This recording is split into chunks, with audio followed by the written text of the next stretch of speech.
वादे के मुताबिक नव चेतना कार्यक्रम में आप सभी दर्शकों का हार्दिक स्वागत है। इस वक्त हमें लखनऊ के इंदिरा नगर में सेक्टर 14 गैलेक्सी क्लासेस में, जहां पर हमारे सामने मौजूद हैं गैलेक्सी क्लासेस के director Suhail sir.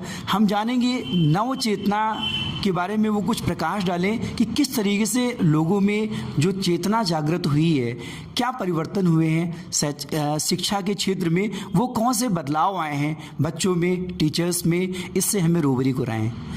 Suhail sir, सबसे पहले तो नव वर्ष 2022 की आपको बहुत बहुत हार्दिक शुभकामनाएं। आपको भी बहुत बहुत बधाई। तो मैं ये चाहता हूँ कि ये जो परिवर्तन हुए हैं, इसमें क्या क्या परिवर्तन आए हैं, इस पर थोड़ा आप प्रकाश डालिए। सबसे पहले मैं तो आपकी इस मुहिम को और ये जो मानव अधिकार मीडिया है उसकी तरफ से जो आपने ये पहल जगाई है, इसके लिए आपको बहुत बहुत बधाई देना चाहता हूँ जी, थैंक यू। दूसरा, जैसा कि आपने कहा नव चेतना की बात की जाए, जैसा कि हम सभी जानते हैं कि 2020 एंड 21 जो साल रहा, देखिए हमारे लिए एक नई चीज़ थी। हम ना कभी इसके लिए तैयार थे कि ऐसा माहौल कभी आएगा, ना हमने देखा ना हमारे बड़े बुजुर्गों ने देखा।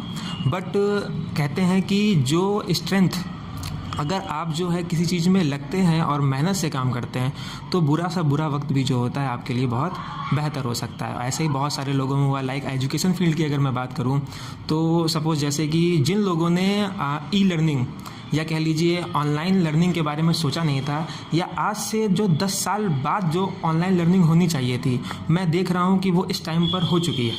जो टीचर्स जो कभी ऑनलाइन के बारे में जानते नहीं थे, वो सब ऑनलाइन आ चुके हैं, यूट्यूब पे पढ़ा रहे हैं। और बच्चे जो कभी सोच नहीं सकते थे कि मैं कभी इस तरह से ऑनलाइन पढ़ूंगा, मैंने कहा ना 10 साल बाद जो एजुकेशन की कंडीशन होनी चाहिए थी वो इस वक्त आ चुकी है। तो कह लीजिए कि जिस तरह से ये साल हमको कुछ बुरी यादें दे के गया, तो उसने हमको कुछ अच्छी यादें भी दी, कुछ बहुत बेहतर बताया। टीचर अपडेट हुए, स्टूडेंट्स अपडेट हुए। और देखिए लड़ना तो पड़ता है, चाहे कोई भी चीज़ हो। जब तक आप स्ट्रगल नहीं करेंगे तब तक आप आगे नहीं बढ़ सकते। मैं तो कहता हूँ कि अगर आपकी लाइफ में अगर मुश्किल आ रही है, तो अगर आपकी लाइफ में मुश्किल आ रही है तो कहीं ना कहीं ये आपको पोटेंशियल देती हैं। कहते हैं कि मान लीजिए अगर एक पेड़ है, अगर वो आपको मान लीजिए हरा भरा पेड़ है, उसके पास से नदी गुजर रही है, तो वो पेड़ कभी मजबूत नहीं होता है। और अगर यही एक पेड़ रेगिस्तान में है, जिसको कह लीजिए स्ट्रगल करना पड़ा है, उसको पानी की कमी है, मगर जब तूफान आएगा तो वही पेड़ खड़ा रहेगा और जो हरा भरा पेड़ है वो गिर सकता है। तो ठीक उसी तरह से मुश्किल आना बहुत अच्छी बात है हमारी लाइफ में। हमको उसको अपोनेंट की तरह अपनी लाइफ में अपने डील करना चाहिए और हमेशा लड़ते रहना चाहिए।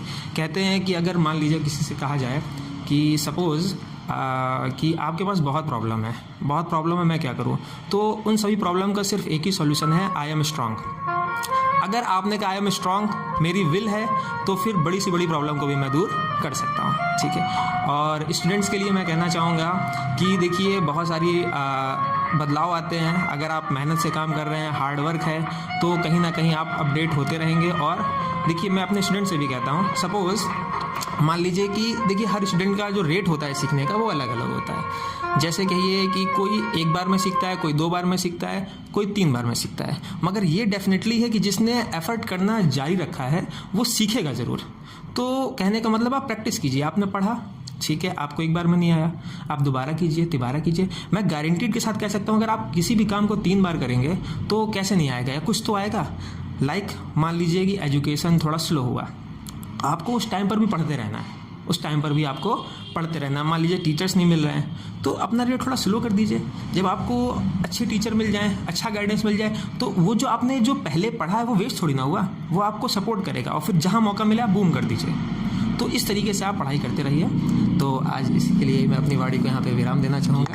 जी, बच्चों के जो पेरेंट्स हैं, जो ये दौर है, इस दौर में सबसे ज़्यादा तो उन्हीं को समस्याएं हुई हैं जो बच्चों के पेरेंट्स हैं, क्योंकि बच्चों की पढ़ाई बहुत ज़्यादा बाधित हुई है। तो ऐसे में अब ये जो दौर है, जो पेरेंट्स में, कुछ पेरेंट्स में तो जागरूकता आई, पर कुछ पेरेंट्स कुछ विचारधाराएं अलग हैं मोबाइल्स को लेकर के, तो इस पर्पस में आप उन लोगों को क्या मैसेज देना चाहते हैं ऐसे पेरेंट्स को? समय के साथ बदलना बहुत ज़रूरी है। देखिए, परिवर्तन जो है प्रकृति का नियम है।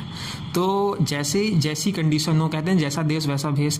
अभी ज़रूरत है, जैसे मान लीजिए एजुकेशन की, ऑनलाइन एजुकेशन की, तो मोबाइल देखिए नीड है, पर आप साथ साथ उसको ध्यान रखिए इस बात का कि बच्चा कहीं डाइवर्ट नहीं हो रहा। क्योंकि देखिए, जो चीज़ जितनी ज़्यादा आपको कंफर्ट देगी वही आपको उतना ज़्यादा बीमार कर सकती है। तो मोबाइल कहीं ना कहीं हमको कंफर्ट देता है, तो कहीं ना कहीं हम लोग लेज़ी हो सकते हैं, एफर्ट नहीं करेंगे, राइटिंग जो पेपर राइटिंग वाला मोड था वो हट जाएगा। तो आपको ध्यान देना है कि बच्चा आपका कहीं गलत डायरेक्शन में ना जा रहा हो, तो आप उसके साथ डील कीजिए। ऐसा ना हो कि नहीं, देखिए एक साथ मना कर दिया लाइक ये चीज़ नहीं हो पाएगी, तो फिर तो उसे प्रॉब्लम है। तो आप उस सिचुएशन के साथ डील कीजिए अपने स्टूडेंट को कि वो किस गाइडेंस में जा रहा है, किस डायरेक्शन में जा रहा है। ओके, तो इस तरीके से अगर किया जाए तो मुझे लगता है। जी धन्यवाद। मनोज शर्मा के साथ अजितेश, मानवाधिकार मीडिया, सच आप तक।